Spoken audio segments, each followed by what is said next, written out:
The emergency lights flashed red across the massive conference hall of Sanctuary Prime. The space station floated in orbit above the neutral zone, a place where 12 different alien species met to discuss problems that affected everyone in the galaxy. Today's problem was serious. Very serious. Jake Morrison sat in his chair and tried not to show his frustration. He was a commander in the Terran Defense Force, which meant he led human soldiers. He wore his dark blue uniform with pride, even though many of the aliens in this room looked at him like he was a child playing dress-up. Jake was 42 years old, with gray starting to show in his short brown hair. He had fought in 3 campaigns across Earth's solar system. He knew what real combat looked like. Next to him sat Lieutenant Amy Carter, his second in command. She was younger, only 30, with sharp green eyes that missed nothing. Her red hair was pulled back tight and her expression was calm, but Jake knew her well enough to see the anger building behind that calm face. The aliens were talking. They always talk too much. The holographic display in the center of the room showed a planet called Cathara 7. It looked like hell. The surface was covered in volcanoes that spewed lava constantly. Clouds of toxic gas drifted across the landscape. The temperature readings made Jake wince. 800 degrees in some areas. The hottest desert on Earth barely reached 130 degrees, but Cathara 7 wasn't empty. A mining colony had been built there because the planet was full of thermal crystals. These crystals were valuable, used to power faster-than-light engines. 2,000 colonists lived underground, where massive cooling systems kept them alive. They mined the crystals and sent them off-world 3 days ago. The Vrex had attacked. The Vrex were an insect species that loved hot environments. They were expanding their territory, and Cathara 7 was perfect for them. Their soldiers were big, armored, and natural chitin that could take a lot of damage, and they didn't feel fear the way most species did. They had hit the colony fast and hard. The colonists had barely managed to seal themselves in the underground shelters before the Vrex took control of the surface.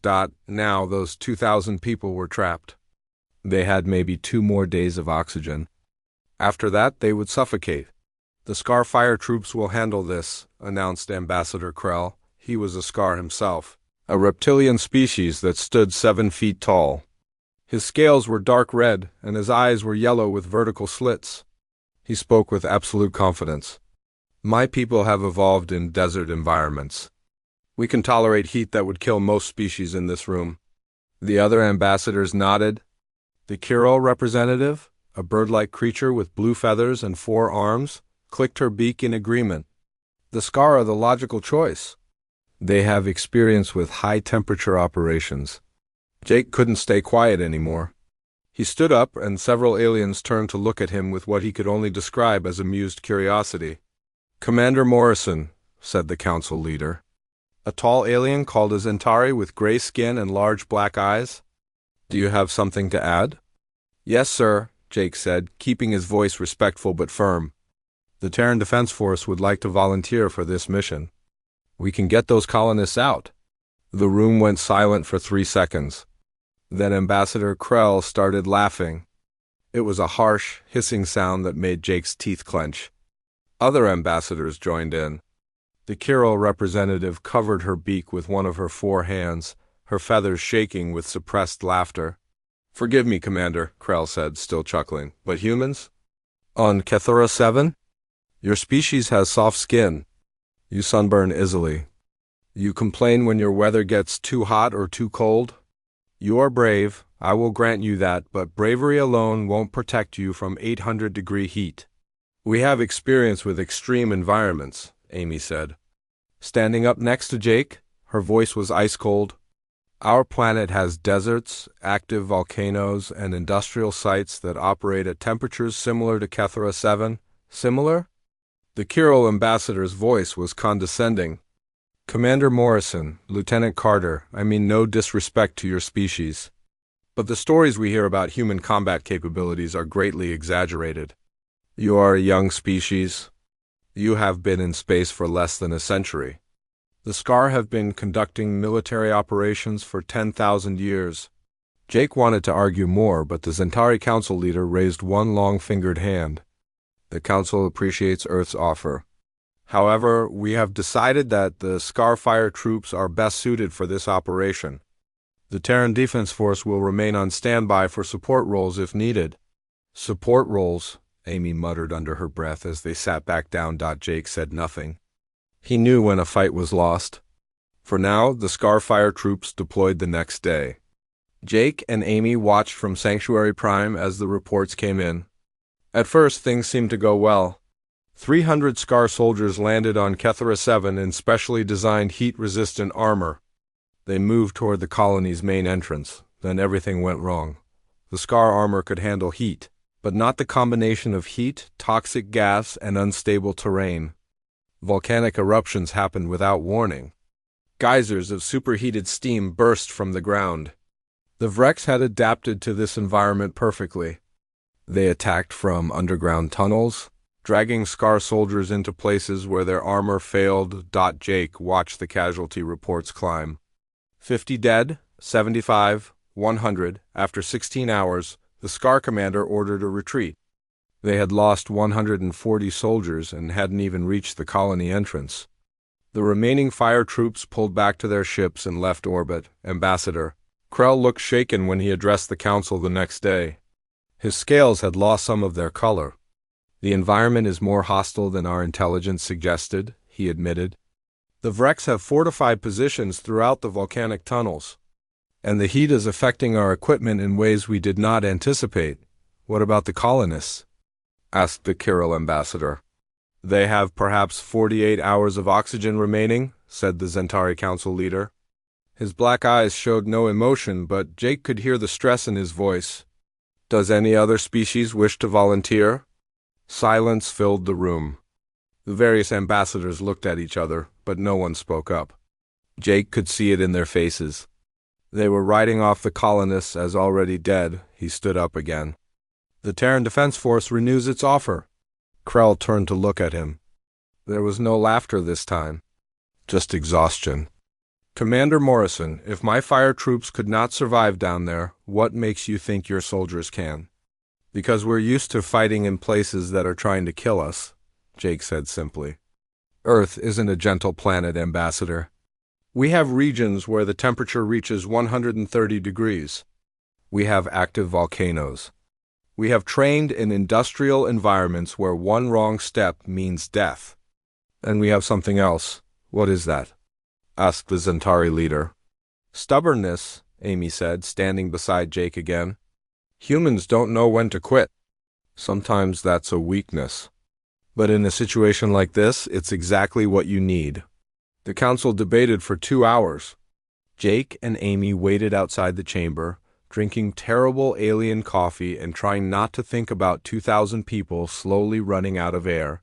Finally, the doors opened. The Zentari leader gestured for them to enter. The council has decided to authorize a Terran rescue operation, he said. However, I must be clear, Commander Morrison. We are only agreeing to this because no other species is willing to make the attempt. If you fail, those colonists will die, and many of your soldiers will likely die with them. Understood, sir. You have 36 hours, the Zentari continued. That is how long the colonists' oxygen will last. Can your forces be ready? Jake looked at Amy. She nodded once. We're already ready, sir, Jake said. We've been ready since the first day you told us no. Krell stood up from his seat. The Scar ambassador walked over to Jake and looked down at him. Even though Krell was 7 feet tall, Jake didn't back away. I hope you understand what you are volunteering for, Commander, Krell said quietly. Kethera 7 will kill you and your soldiers. The heat alone will cook you inside your armor. The Vrex will tear you apart. And even if by some miracle you reach the colonists, you will never be able to get them all out in time. Maybe, Jake said. But we're going to try anyway. Because that's what humans do. We don't give up on people just because saving them is hard. Krell stared at him for a long moment.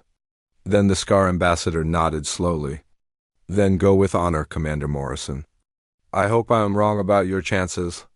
I truly do. Jake and Amy left the council chamber and headed straight for the docking bay where their ship was waiting. Amy was already on her communicator, contacting their officers and getting the troops ready to deploy. "They think we're going to die down there," Amy said as they walked. "Yeah," Jake agreed. "They probably think we're idiots for volunteering. Are we?" Jake thought about that question. He thought about 2,000 people trapped underground, slowly suffocating. He thought about all the times people had told him humans weren't strong enough, weren't advanced enough, weren't good enough to stand alongside the other species in the galaxy. "Maybe we are idiots," he said. "But we're the idiots who are going to bring those people home." Amy smiled grimly. "Then let's go be idiots." The Valiant Dawn dropped out of faster-than-light travel at the edge of the Kethera 7 system. Through the viewports, the planet looked like a small orange ball wrapped in dark clouds. But as they got closer, that orange glow became more ominous. It wasn't reflected sunlight. It was the light from thousands of active volcanoes across the surface. Captain Danny Hughes stood in the armory bay, watching his Marine suit up. Alpha Company consisted of 400 men and women, all volunteers, all veterans. They moved with practiced efficiency, helping each other seal armor joints and check equipment. The armor they wore wasn't standard issue. It had been specially modified for this mission. The outer layer was coated with heat-reflective material that could bounce back thermal radiation. Inside, a network of cooling tubes circulated refrigerated fluid across the wearer's body. A massive power pack on the back ran the cooling system. Without it, a human would cook inside the armor within minutes on Kethera 7's surface. "How's it feel?" Danny asked Sergeant Lisa Grant as she locked her helmet into place. Lisa was 28, originally from Texas, and had grown up working on oil rigs in the Gulf of Mexico. She knew heat and dangerous environments. She was also Alpha Company's demolitions expert, which meant she would be crucial for clearing paths through collapsed tunnels. "Like wearing a refrigerator," Lisa said, her voice coming through the helmet speakers. "But I'll take cold over cooked any day." Nearby, Corporal Tony Valdez was checking medical supplies. Tony was 47, old for a Marine, and he had been 3 weeks away from retirement when this mission came up. He could have said no. Instead, he had volunteered immediately. He was a medic, and medics went where they were needed. "You didn't have to come, Tony," Danny said. "You've earned your rest." Tony looked up from his medical kit and grinned. "And miss all this fun?" "No way, Captain. Besides, somebody's got to keep you young idiots alive." Danny smiled. That was the thing about humans. They joked even when they were scared. Maybe especially when they were scared, the ship's intercom crackled to life. "All personnel, this is Commander Morrison. We're entering Kethera 7 orbit now. Landing in 30 minutes. Get ready." Danny pulled on his own helmet and activated his heads-up display. Information flowed across the inside of his visor. Temperature readings, atmospheric composition, mission objectives, and a timer counting down the oxygen remaining in the colonist shelters. 34 hours and 16 minutes, the Marines finished suiting up and moved toward the dropships. These were reinforced atmospheric craft designed to punch through bad weather and hostile conditions. Each dropship could carry 50 Marines. 8 ships total for Alpha Company. Danny boarded the lead dropship with his command squad. Lisa and Tony were with him, along with 10 other Marines. The bay doors closed with a heavy clang, and the interior lights switched to red. Everyone strapped into their crash seats. "This is going to be rough," the pilot announced over the intercom. "The volcanic ash is playing hell with our sensors. I'm flying manual most of the way down." "Just get us there in one piece," Danny replied. "I'll try, sir." No promises. The dropship shuddered as it detached from the Valiant Dawn and began its descent. At first the ride was smooth. Then they hit the ash clouds. The dropship bucked and shook like a wild animal. Warning alarms blared. Danny gripped his harness and watched his squad. Most of them looked calm, but a few of the newer Marines had gone pale. He couldn't blame them. This was unlike any combat drop any of them had experienced. Through the small viewport, Danny caught glimpses of Kethera 7's surface. Rivers of glowing lava carved through black stone. Geysers of steam and toxic gas erupted randomly. Lightning arced through the ash clouds, attracted by the heat and electrical activity from the volcanoes. It looked like the end of the world. 30 seconds to landing, the pilot called out. Danny activated the company-wide channel. All units, sound off when we hit ground. Stay in formation. Watch your cooling systems. Nobody tries to be a hero. We work together or we don't work at all. The responses came back one after another. 8 dropships, 8 squad leaders confirming they were ready. The dropship hit the surface hard. The landing struts groaned under the impact, but they held. The rear ramp dropped open, and a wave of heat rolled into the bay despite everyone's sealed armor. Danny's visor display immediately lit up with warnings. External temperature, 650 degrees. Toxic gas levels, critical. Radiation, elevated. His cooling system kicked into high gear, and he could feel the cold fluid pumping through the tubes in his armor. "Move out!" Danny ordered. The Marines poured out of the dropships and formed up in their designated positions. All around them, the landscape looked alien and hostile. The ground was dark volcanic rock, still radiating heat from the lava that had flowed across it years ago. In the distance, 3 massive volcanoes spewed orange fire into the ash-filled sky.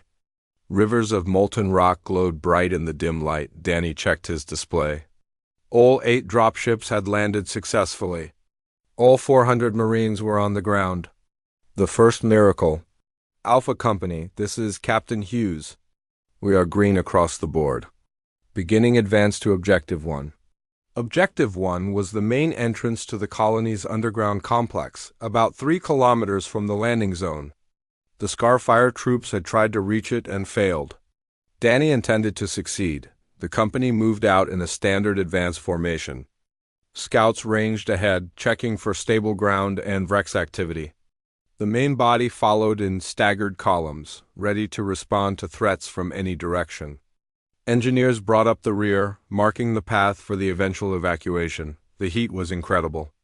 Even with the cooling systems running at full power, Danny could feel sweat running down his back.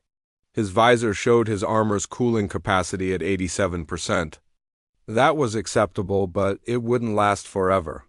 The longer they stayed on this surface, the harder the systems would have to work. Contact front?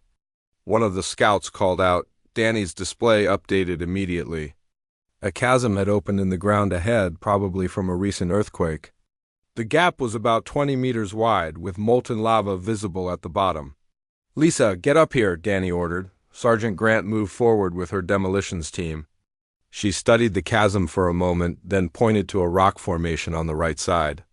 "We can bring that down? Create a bridge across?" "Give me 5 minutes." "You've got 3, Danny said. Watching the timer counting down the colonists' oxygen supply, Lisa and her team worked with impressive speed. They placed shaped charges on the rock formation, running det cord between them in a precise pattern. When Lisa triggered the charges, the explosion was controlled and directed.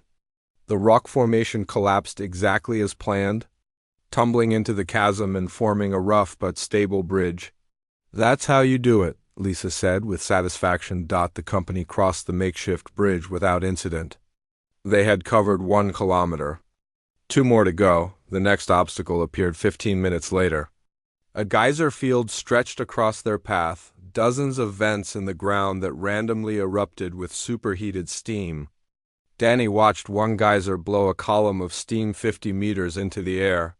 The temperature near that steam had to be over 1,000 degrees. One hit from that, and even the heat-resistant armor would fail. "We need a path through," Danny said, studying the field. Private Ben Cole stepped forward. He was young, only 23, but he had grown up in Yellowstone National Park and knew geothermal activity better than anyone else in the company. "Sir, these geysers have a pattern. They don't just blow randomly. There's a sequence based on underground pressure. Can you predict it?" "I can try, sir." Ben watched the geysers for 3 minutes, timing each eruption and noting the pattern. Finally, he pointed. "That path there, sir? If we move fast, we can get through between eruptions. But we have to move all 400 Marines in under 2 minutes. "Then we move fast," Danny decided. All units, prepare to sprint on my mark. Stay in formation, watch the person in front of you, and don't stop for anything. He waited until Ben gave him a nod. Then, go. 400 Marines ran through the geyser field like their lives depended on it. Because they did, columns of steam erupted on either side of the path, so close that Danny could see his armor's heat sensors spike into the red zone. One Marine stumbled, and the person behind him grabbed his arm and hauled him forward without breaking stride. They burst out of the geyser field with seconds to spare. Behind them, a massive eruption sent steam boiling into the air right where they had been standing. Danny did a quick head count. 400 Marines. Still green across the board. The second miracle? Keep moving, he ordered. We're almost there. The colony entrance was visible now, a large metal door set into the side of a volcanic ridge. But between the Marines and that door, the Vrex were waiting, contacts multiple all around. The scouts called out. The Vrex came boiling out of tunnels and cracks in the ground. They were big, each one standing over 8 feet tall. Their bodies were covered in thick chitin plates that looked like armor. 6 legs gave them incredible speed and stability on the broken terrain. Their heads were dominated by massive mandibles that could bite through steel, but the Terran Marines didn't panic. They had trained for this. They formed a defensive perimeter, weapons coming up and practiced. The evacuation began immediately. Captain Danny Hughes organized the colonists into groups based on their physical condition. The elderly and injured went first, followed by families with children, then everyone else. The transport ships descended from the Valiant Dawn in a steady stream, landing near the colony entrance, loading up with evacuees, and climbing back through the ash clouds to the safety of orbit. The Marines formed a defensive perimeter around the landing zone. They knew the Vrex wouldn't just let them leave peacefully. The insects wanted this colony, and they would fight to keep it. Lieutenant Kevin Barnes commanded Bravo Company, which had been held in reserve on the Valiant Dawn until the landing zone was secure. Now his 200 Marines had deployed to reinforce the perimeter. Kevin was 31 years old, originally from Colorado, and he had grown up hiking in mountains. The volcanic terrain didn't intimidate him. The thousands of Vrex that were probably lurking underground, though, those were concerning. Sensors are picking up movement in the tunnels, reported one of his squad leaders. Sergeant Nicole Hayes, she was monitoring a portable scanning device that used seismic readings to detect activity beneath the surface. Lots of movement. I think they're gathering for an attack. How many? Kevin asked. Too many to count accurately, but I'd estimate at least 500 contacts. Maybe more. Kevin opened his communication channel. Captain Hughes, this is Barnes. We've got major Vrex activity underground. They're massing for a counterattack. Danny's voice came back immediately. Understood. Hold your position. We need at least 3 more hours to evacuate everyone. We'll hold, Kevin promised. He looked at his Marines. They were checking their weapons, reinforcing defensive positions with whatever materials they could find and settling in for a fight. Near the center of the perimeter, Sergeant Nicole had set up a plasma turret, a heavy weapon designed to deal with multiple targets. The turret's power pack was massive, but it could fire continuously for up to 10 minutes before overheating. Think they'll wait for nightfall? Asked Corporal Maya Singh, who stood beside Kevin studying the volcanic landscape. Does this place have nightfall? Kevin replied. The ash clouds were so thick that sunlight barely penetrated. The only real light came from the lava rivers and volcanic eruptions, creating an eerie orange glow across everything. Good point, Maya admitted. She was from Mumbai originally, trained in urban combat, and this was about as far from a city environment as possible. But she had adapted quickly. As good Marines always did, the Vrex attacked 30 minutes later. They came from everywhere at once. The ground erupted as hundreds of Vrex burst from tunnels the Marines hadn't even known existed. The insects moved with terrifying speed, their 6 legs propelling them across the broken terrain like a living wave. Contact all sectors. Kevin shouted. Open fire! The defensive perimeter exploded with gunfire. Pulse rifles chattered, energy bolts streaking through the ash-filled air. The plasma turret that Nicole operated began its steady rhythm, cutting down Vrex in groups. The heavy weapons beam could slice through 3 or 4 Vrex before the chitin armor stopped it, but the Vrex kept coming. For every one that fell, 2 more seemed to take its place. Private Chris Lopez held a section of the perimeter with only 3 other Marines. A Vrex warrior charged straight at him, mandibles spread wide. Chris fired his pulse rifle, hitting the creature in its head. It stumbled but kept coming. He fired again, and again. Finally, the Vrex collapsed just meters from his position. "They're tough," Chris yelled. "Headshots only slow them down. Aim for the joints," Kevin called back. "Between the armor plates. That's where they're vulnerable." The Marines adjusted their aim. The Vrex had thick armor on their backs and heads, but the joints where their legs connected to their bodies were softer. Bolts aimed at those spots punched through and caused real damage. Vrex that had kept fighting through multiple headshots collapsed when their legs were destroyed. Sergeant Nicole fired her plasma turret in wide, sweeping arcs. The weapon was devastating against the massed Vrex charges, but the heat from the weapon combined with the already extreme temperature of Cathara 7 was pushing her cooling system to its limits. Her visor display showed her armor at 94% cooling capacity. Much higher, and she would start to cook inside her suit. "I need a break," Nicole called out. "Turret's overheating." 60 seconds, Kevin responded. "Then Cole takes over." Private Ben Cole moved up to the plasma turret, ready to take over firing as soon as Nicole stepped away. This was the kind of coordination the Marines had drilled 1,000 times in training. One person never had to hold a position alone. There was always backup, always support. Corporal Maya Singh found herself in close combat with a Vrex that had broken through the perimeter. Her rifle had overheated from too much continuous firing, leaving her with just her combat knife and her training. The Vrex lunged at her with its mandibles.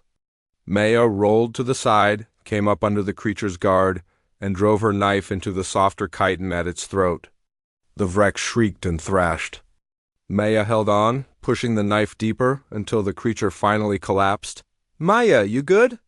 Kevin shouted. "Good." Maya called back, pulling her knife free and grabbing a backup rifle from a nearby supply cache. Her heart was pounding, but her hands were steady. The battle raged for an hour. The Vrex threw wave after wave of warriors at the Terran perimeter, and the Marines held. They held because they were well-trained, well-equipped, and because they knew that thousands of colonists were depending on them. Captain Danny Hughes moved among the defensive positions, coordinating fire, directing reinforcements to weak points, and making sure ammunition and power packs were distributed where they were needed.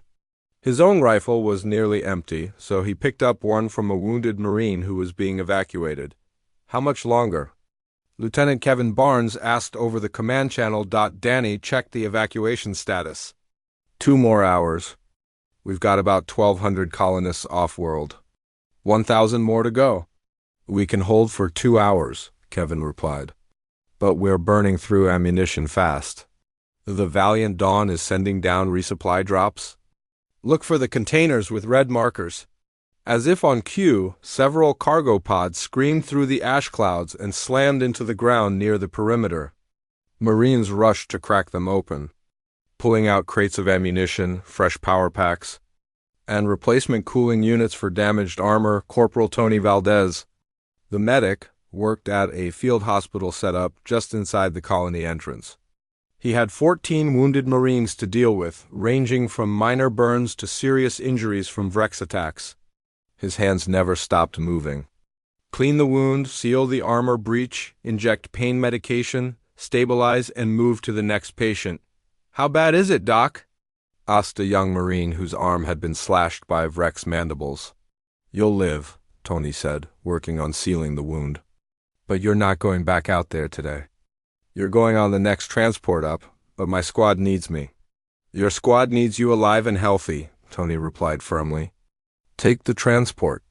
That's an order from a cranky old medic, and those orders are absolute. The young Marine managed a weak smile. Yes, sir. The Vrex changed tactics after the first hour of fighting.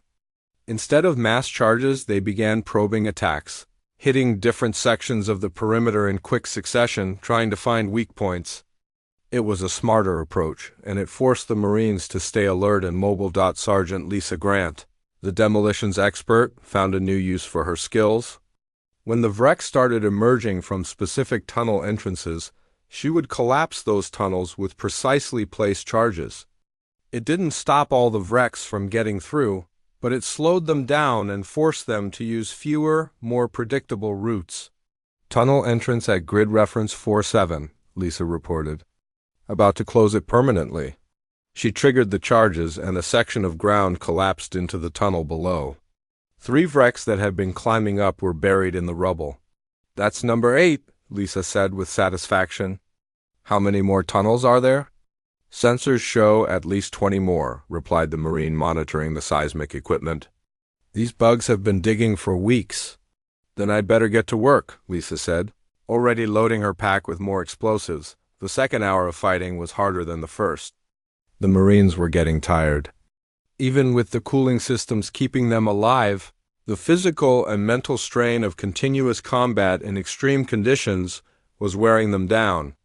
Some of the newer Marines were starting to make mistakes, firing at shadows, hesitating when they should have acted. Lieutenant Kevin Barnes saw it happening and knew he had to address it. All units. This is Barnes, he called over the company channel. I know you're tired.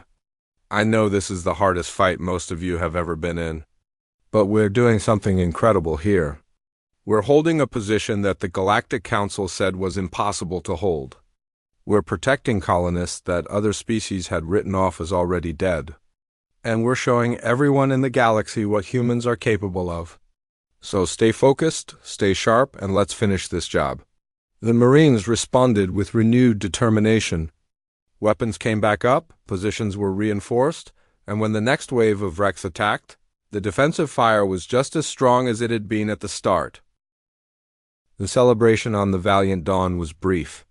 The Marines had successfully evacuated 1,800 colonists from Kethra 7, and most of them were already safe in orbit or on their way to nearby stations.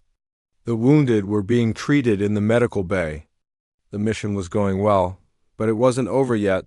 Commander Jake Morrison stood in the command center, staring at the display that showed the underground sections of the colony. His jaw was tight, and Lieutenant Amy Carter knew that expression. Something was wrong. Talk to me, Jake, Amy said quietly. We missed 200 people, Jake replied, pointing at a section of the display that pulsed red. They're in the deepest shelter, level 9. The tunnel that connects to the main colony collapsed during the Vrex attack. We thought it was just a structural failure, but the scans show it was deliberate. The Vrex collapsed it to seal those colonists in. Amy felt her stomach sink. How much oxygen do they have? 6 hours. Maybe 8 if they ration carefully. Can we reach them from the surface? Jake shook his head. Level 9 is too deep. We'd have to go back down, enter through the main colony entrance, and work our way through the lower levels. But there's another problem. He zoomed in on the scan. Amy saw it immediately.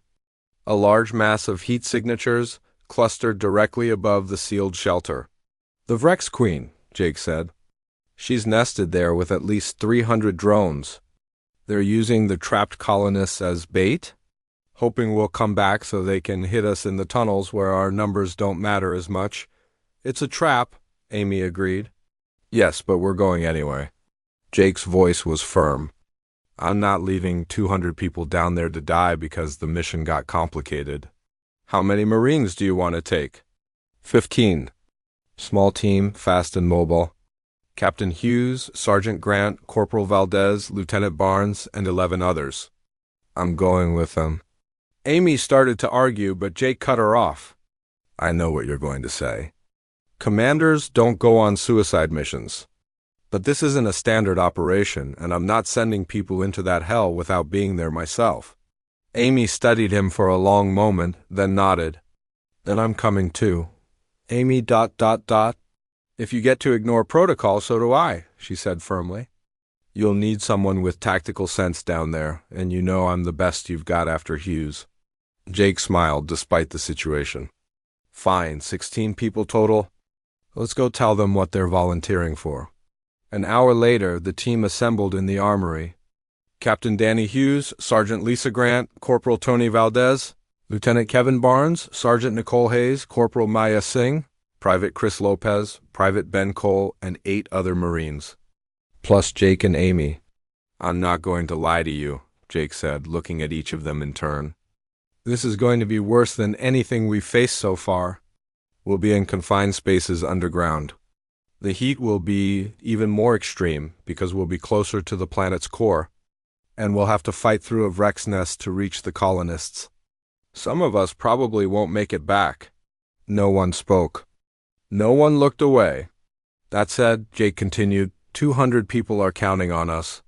So here's the plan. We go in fast and quiet. Sergeant Grant will handle any obstacles or collapsed sections.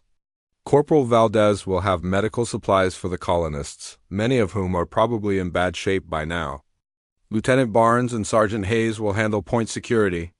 Captain Hughes and Lieutenant Carter will coordinate the overall operation with me. Everyone else forms the core fighting unit. Questions? How do we handle the Queen? Asked Sergeant Nicole. She's got to be huge if she's the mother of all those drones.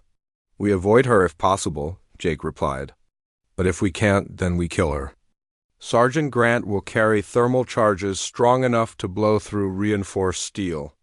I'm betting they'll work on a Vrex Queen too. Lisa patted the heavy pack strapped to her back. I've got enough explosives here to bring down a building. I think we'll be fine. What about extraction? Asked Danny. Once we have the colonists, how do we get them out? We fight our way back to the surface, Jake said simply. It's the only way.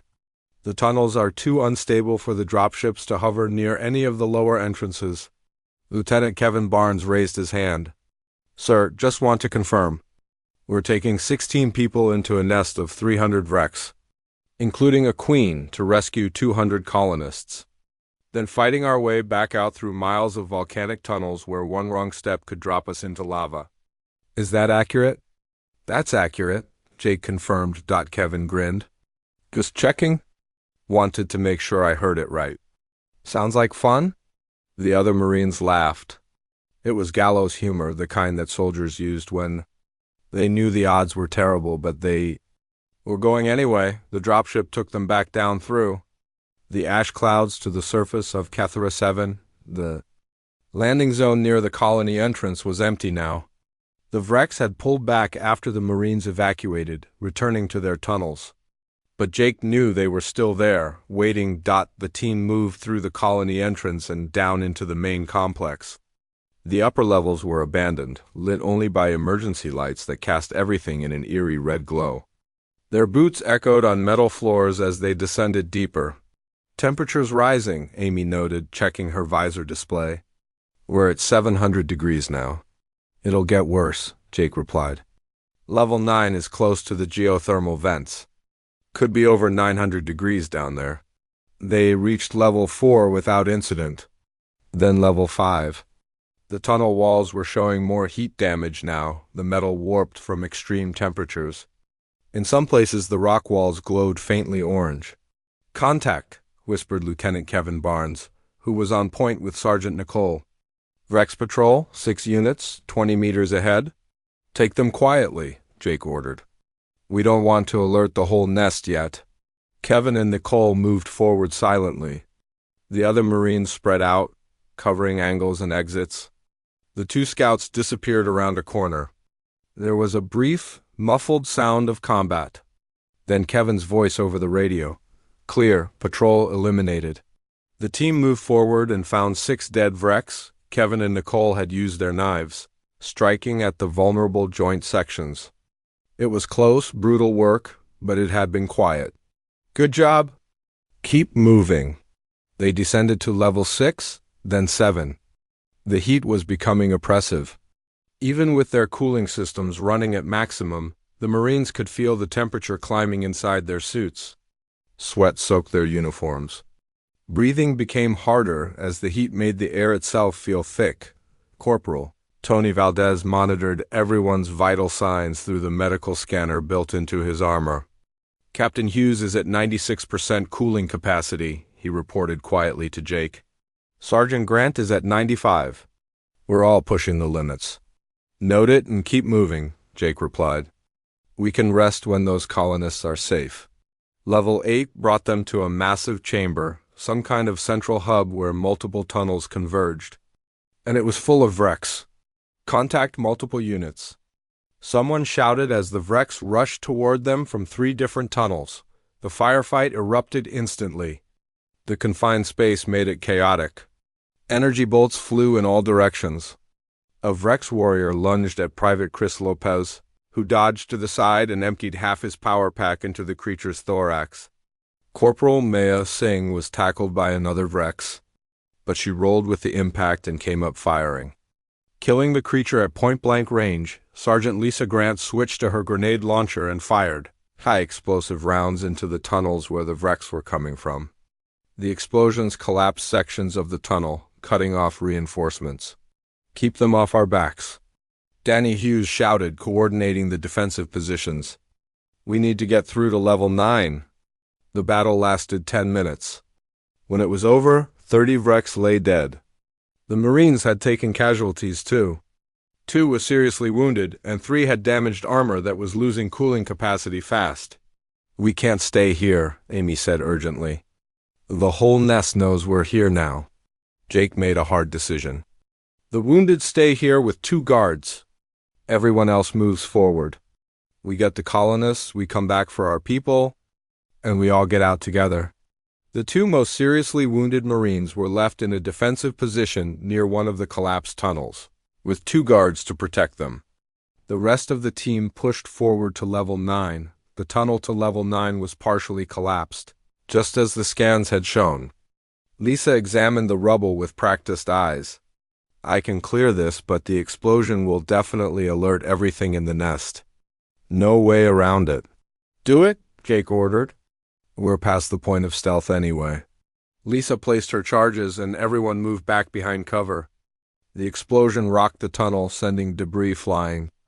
When the dust cleared, there was a rough passage through the collapse. Just barely big enough for people to squeeze through one at a time. Move! Jake ordered that they pushed through the gap and emerged into level 9. The heat hit them like a physical wall. Jake's visor display lit up with warning symbols. External temperature, 912 degrees. His cooling system was at 98% capacity and struggling. This is it, Amy said, pointing ahead.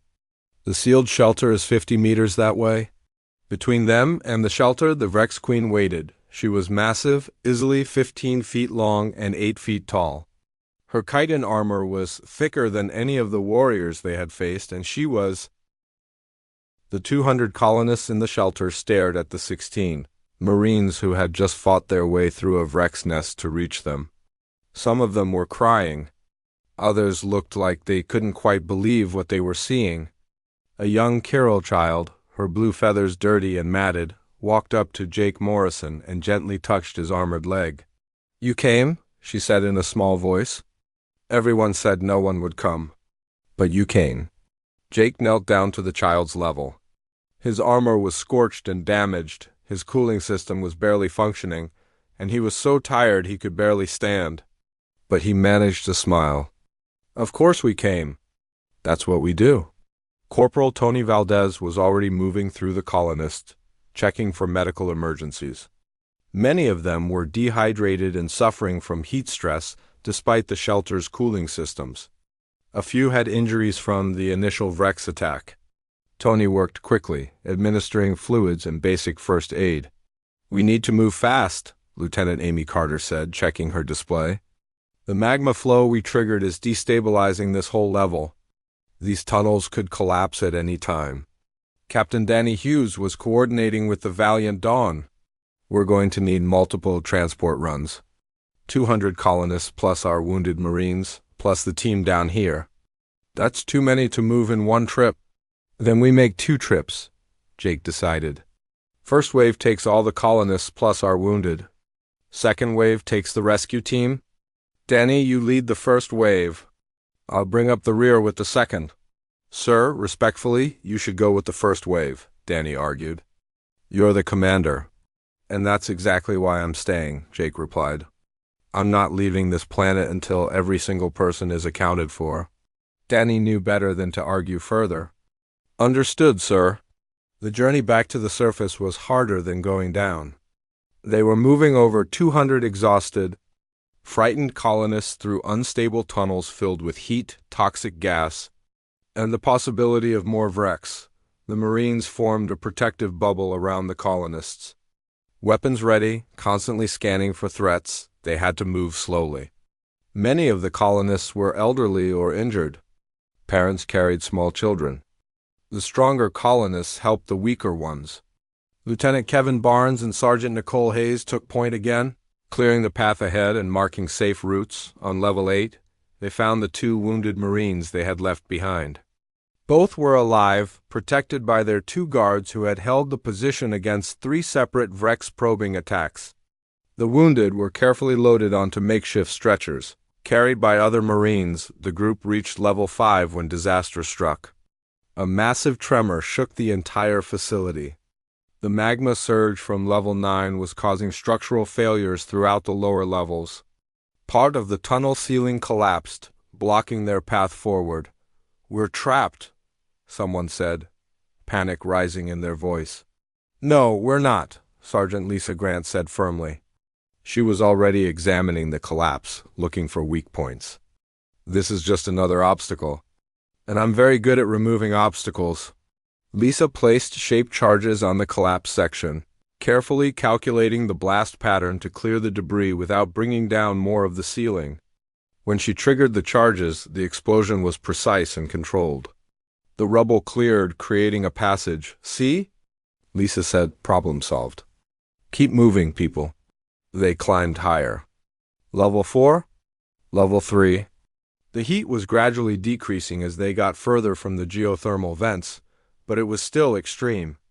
Several colonists collapsed from exhaustion and had to be carried by Marines, whose own cooling systems were failing. Private Chris Lopez had a young Scar colonist on his back, a teenager who couldn't walk anymore. How you doing, kid? Chris asked. Tired, the young Scar replied. And scared. And confused. Why did you come for us? My people laughed at your species. They said humans were weak. Well, Chris said, adjusting the weight on his back, people say a lot of things. Doesn't make them true. We came because you needed help. It's that simple.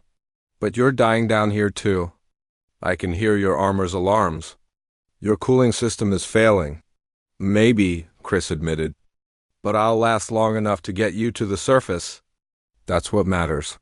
They reached level 2, then level 1.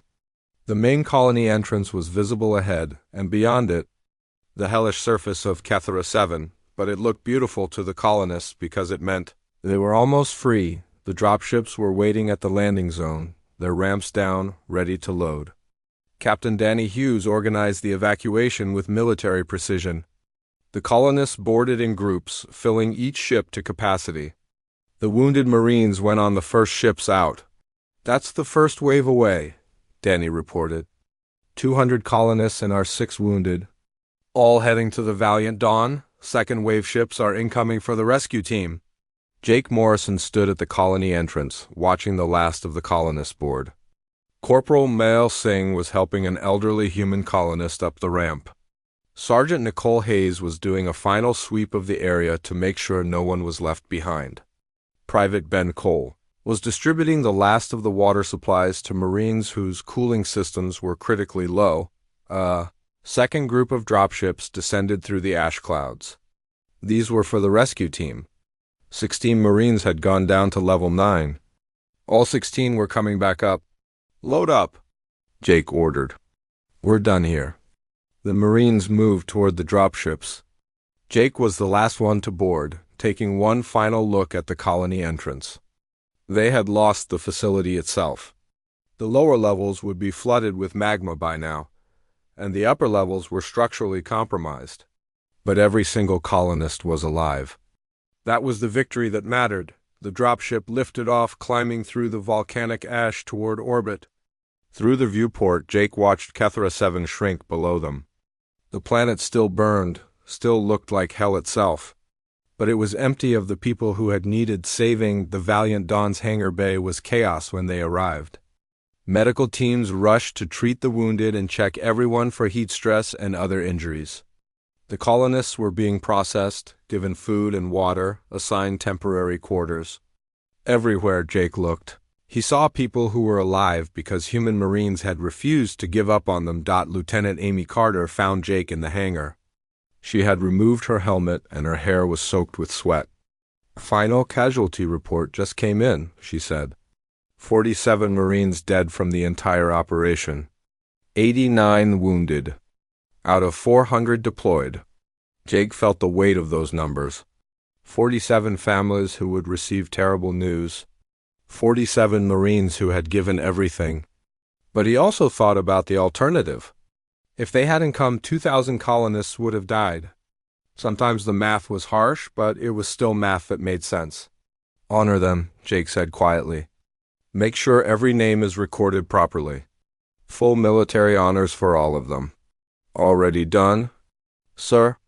The Valiant Dawn broke orbit and began the journey back to Sanctuary Prime. The Galactic Council had been watching everything through sensor feeds and scout ships. They knew what had happened on Kethra 7, the impossible rescue. The battles in conditions that should have killed everyone involved. The successful evacuation of all 2,000 colonists. When the Valiant Dawn arrived at Sanctuary Prime 3 days later, there was no laughter this time. The docking bay was full of officials from every species in the council. They stood in respectful silence as the human ship approached. Jake Morrison walked down the ramp in his dress uniform. The burns and scorch marks had been cleaned from his combat armor, but he wore them anyway. His Marines followed behind him, also in their damaged armor. It was important that everyone see what they had been through. Ambassador Krell, the Scar representative who had laughed at the human offer of help, stepped forward. The tall reptilian looked different now. His posture was less arrogant. His yellow eyes showed something that might have been respect. "Commander Morrison," Krell said formally. "On behalf of the Scar Dominion and the Galactic Council, I apologize for our earlier dismissal of your capabilities. Your species has proven itself in the most difficult circumstances imaginable. We were wrong about you. Profoundly wrong." Jake looked at the ambassador for a long moment. He could have said something cutting. He could have reminded Krell about the laughter, the condescension, the absolute certainty that humans would fail. But that wasn't what leadership looked like. "Apology accepted, Ambassador," Jake said simply. "We didn't do this to prove anything. We did it because people needed help. That's all that matters." The Kyril ambassador stepped forward next, all 4 of her hands held out in a gesture of respect. "Commander, the Kyril Nest formally requests to establish military training partnerships with the Terran Defense Force. We wish to learn from your methods, your tactics, and your approach to impossible situations. Similar requests came from other species. The Zentari wanted to exchange military advisors. The Vox Collective asked about joint operations training. Species that had dismissed humans as legends and folklore now wanted to work alongside them as equals. Captain Danny Hughes stood next to Amy Carter, watching the diplomatic proceedings with a slight smile. "Think they'll remember?" Thish asked. "They'll never forget it," Amy replied. "We've changed the whole galaxy's perception of humanity in less than a week." Not bad. Later that evening, Jake Morrison stood in the memorial bay of the Valiant Dawn.